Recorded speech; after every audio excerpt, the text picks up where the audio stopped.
Here you are in a very good writing mode. I was just counting. You've done something like 9 books to date. Yeah. Are people surprised in a way that you're so prolific? No, I'm Church of England. But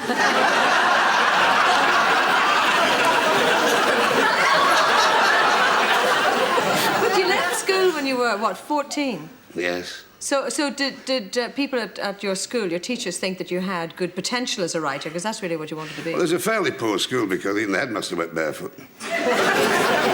There was one teacher there called Bill Hetherington, and I hope his wife, bless her, she's still alive. He was the only one who encouraged me because I was pretty stupid as a kid. The only thing I could do was string words together. And I had a love of, prose. And he used to encourage me. And one day they had me in front of the class, and all the kids were giggling as usual because with a face like this, you couldn't be anything else but a comic. Nobody takes you serious. I mean, it looks like a tin of condemned veal, doesn't it? And it just told me off for maths, and generally was sarcastic in front of the audience, so I felt, in front of the kids, so I felt really down. And I had this terrible old jumper with a pin through. You know, it was very poor sort of thing. And it just happened to say about this essay which I'd written about Winter's Day, about the boughs of the trees hanging heavy with the crystalline whiteness and all the... And of course, the kids went... And he said, don't laugh, one day you'll be a writer. Mm. So I thought that was nice, that. Lovely. You know. And you even went to Paris, didn't you, to try writing? Yeah, after I came out of the army, because I was court-martialed in the army. What? Well, they asked me to desert. National service, and I couldn't get up in the morning, and I never heard the bugle. He said, why don't you get up? I told him I was asleep when they play it. So I came out of the army, and I couldn't really settle. I was an engineer, electrical engineer, and I wasn't very good at it. And I broke my apprenticeship to start with. And then I decided to go to Paris. I thought, well, if anyone's going to write, that's where you go. So 3 of us tottered off to Paris, but of course that's the wrong place to write the immortal book. Scunthorpe, yes, but not Paris. And I got a job to pay the rent, which I thought was just a piano. I wanted this piano bar in a place called Odeon in Paris. The Blonde Surly Prince, it was called, the street, Eve's place.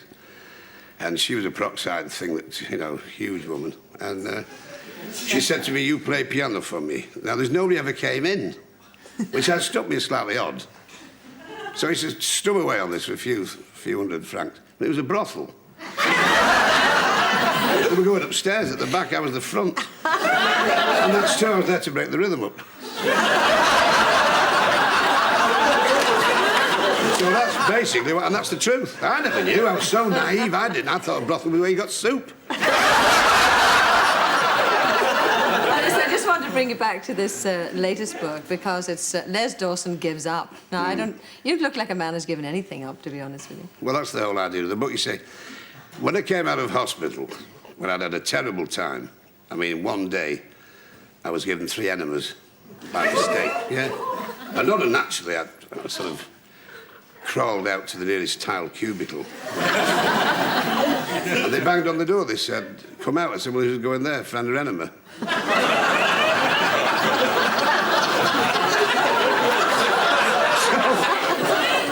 So I came out, and all the advice, don't do this, don't do that. Don't breathe, because, it's toxic, so you mustn't breathe anymore. And I suddenly thought of all the things. You mustn't smoke, mustn't do this. And I used to love a cigarette. Now I only smoke between meals. I had 49 dinners yesterday. So I was doing that. What happened was everybody's telling me what to do. And everybody's conflicted to go on the F plan, lose this, do that, do the other. So I thought at the finish, the human race is going to die of nothing. There's nothing wrong with it. I mean, when a person passes on out of this shaft of the mortal coil, they should look in the box and say, by God, he deserves to be there, the way he lived. Now we're all going to say, God, he looked after himself. I tell you what, you've been a bit sexist in it, though. He talks, about how to avoid the stress of women. Well, let's get one thing abundantly clear, shall we? Right. A, you live longer than men. So it presupposes you pass the stress on to us. In economics, I don't understand you. Tracy said to me one day, she said, I've saved you 80 quid. And I'm delighted. And she'd gone out with 40, but she saved me 80, and I thought that's great economics. But it cost her 200 quid to save me 80. Now, I don't quite understand that, you see. So, you see, you are very stressful treat. Marvellous things. Does your Tracy not take you to task, though, about all these sexist remarks? No, she's fine, no. She's marvellous. I mean, I wear the pants in our house. You can see them from under my apron. Hang on, we got a laugh there. Bill Martin can have that. Oh, sorry, wait for it, wait for it. Is that the timing, everything in timing? You've got a nice audience. Where are they from? Nuremberg?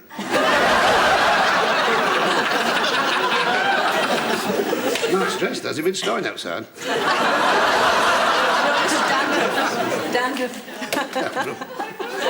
But in your act, you still include all the wife and the mother-in-law jokes, don't you? Yeah, well, the reason for that is if you include your own family, today you upset everybody in comedy. The slightest thing, if you talk about a big toe that's gone funny, you'll get 25,000 letters from people with a big toe that's gone funny. Round shoulders are out because people are right and say, I've got round shoulder. When did you last see anybody round shoulder? Everything you do or say today is suspect. So if you talk about your immediate family, then at least you can only get in trouble with them. Which is a coward's way, I don't know. But... And do you get in trouble with them?